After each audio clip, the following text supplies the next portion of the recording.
શરૂઆતમાં કોર્ટમાં જ્યારે મુદ્દા આવ્યા ત્યારે આ કંપનીએ ઓક્સફર્ડ એસ્ટ્રાઝેનેકા, જેણે કોવિશિલ્ડની શોધ કરીને બનાવ્યું હતું, એણે કહ્યું કોર્ટમાં કે અમારા વેક્સિનથી કોઈ પ્રોબ્લેમ નથી, પરંતુ દેશની સરકાર ડેટા ભેગી કરતી હતી, એ ડેટા કોર્ટમાં રજૂ થયો અને એટલા માટે હવે એ કંપનીએ એફિડેવિટ ઉપર સ્વીકાર્યું કે અમે જે કોરોનાનું વેક્સિન કોવિશિલ્ડ આપીએ છીએ એના કારણે TTS એટલે થ્રોમ્બોસાઇટોપેનિક સિન્ડ્રોમ આ થાય છે. સાદી ભાષામાં કહીએ તો શું થાય કે આપણું જે લોહી હોય એમાં ગંઠા થવા માંડે, લોહી થ્રોમ્બોસિસ થાય, ગાંઠો થવા માંડે લોહીની. એ લોહીની ગાંઠ ફરતી ફરતી હાર્ટમાં આવે, હાર્ટ એટેકથી મૃત્યુ થાય. એ ફરતી ફરતી જો પહેલાં મગજમાં જાય તો બ્રેઇન સ્ટ્રોક આવે, મલ્ટી ઓર્ગન ફેલ્યોર થાય. આ જે શરીરના વાઇટલ પાર્ટ એટલે કે જીવન માટે જરૂરી અંગોના અંદર એ લોહીનો પ્રવાહ જાય તો ત્યાં લોહી અટકી જાય અને એ ઓર્ગન, એ અવયવ ફેલ થઈ જાય. આ વાત TTSની વાત યુકેની ગવર્મેન્ટમાં ના એ ડેટા કલેક્શન કરવાનું જો એમણે આપણી જેમ રાખ્યું હતું તો કંપની હાથ ઊંચા કરી દે. આ કહ્યું અને 1000 કરોડ રૂપિયાનો ત્યાંના લોકોએ દાવો દાખલ કર્યો છે કે એમને વળતર મળવું છે. મારા કેટલાક સવાલો છે કે દુનિયાના આરોગ્યની ચિંતા કરતા વર્લ્ડ હેલ્થ ઓર્ગેનાઇઝેશન, દુનિયાના આરોગ્યની ચિંતા કરતી સંસ્થા, એને 2019માં જ કહ્યું હતું કે આ ઝડપથી વેક્સિન બન્યું છે, આની ચિંતા કરજો. શા માટે ન કરી? અમે પાર્લામેન્ટમાં 0 વર્ષ ઉઠાવીને ગુજરાતનો દાખલો આપ્યો કે સાહેબ લોકો મરી રહ્યા છે, શા માટે ના કર્યું?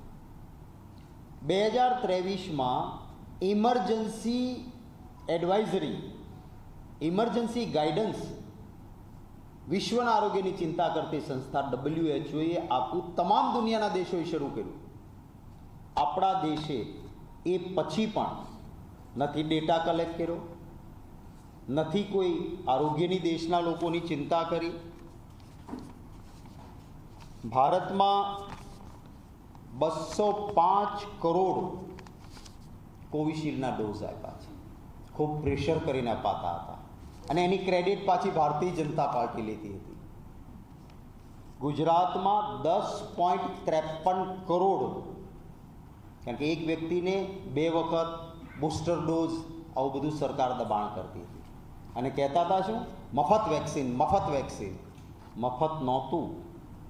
પ્રજાની તિજોરીમાંથી કરોડો રૂપિયા આ વેક્સિન બનાવનારને અપાતા હતા, જે કંઈ કોઈ પોલિટિકલ પર્સન કે પાર્ટીની બાપની પેઢીના નહોતા, જનતાના રૂપિયા હતા.